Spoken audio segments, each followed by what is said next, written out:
Hello students, hope you are doing well. I will be your teacher for this lecture.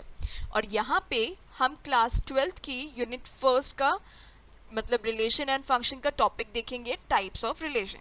Okay, एक बहुत important type of relation जो हम देखते हैं वो होता है reflexive relation.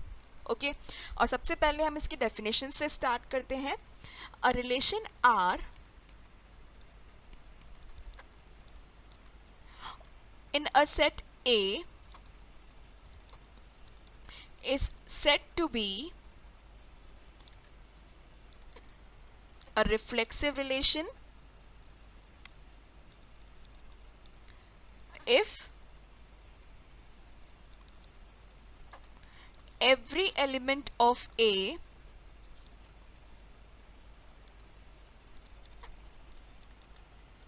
is related to itself.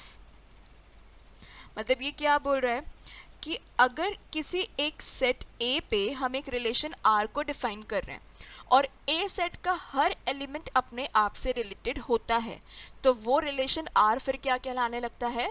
Reflexive. ठीक है, और मैथमेटिकली हम इसे कैसे लिख सकते हैं कि अगर x, x एक ऑर्डर्ड पेयर R में होता है for every element x belongs to the set A, तो हम R को क्या बोलेंगे? एक रिफ्लेक्सिव रिलेशन. ठीक है, अब इसे याद रखने का एक बहुत सिंपल सा तरीका है.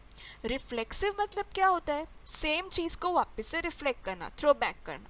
तो उसी तरीके से अगर हर एलिमेंट खुद की ही इमेज होता है, मतलब x, x होता है, तो हम R को क्या बोलेंगे? Reflexive relation. ठीक है, यहाँ पे जो चीज़ नोट करने वाली है वो हमारे पास क्या है कि हर एलिमेंट अपने आप से रिलेटेड होना चाहिए. मतलब ऐसा नहीं है कि एक एक कुछ एलिमेंट तो हैं एक दूसरे से अपने आप से रिलेटेड और कुछ नहीं. ओके, बेटर अंडरस्टैंड करते हैं एक एग्जांपल के थ्रू. मान लेते हैं कि A एक सेट है जिसमें मेरे पास एलिमेंट्स हैं 1, 2 और 3 और मैंने R एक रिलेशन डिफाइन करा इस सेट. ठीक है, उसे मान लेते हैं R1. R1 के अंदर एलिमेंट्स हैं 1, 1, 2, 1, 2, 2 और 3, 1. ठीक है, R2 के अंदर मेरे पास एलिमेंट्स हैं 1, 1, 2, 2, 3, 3 और 2, 3.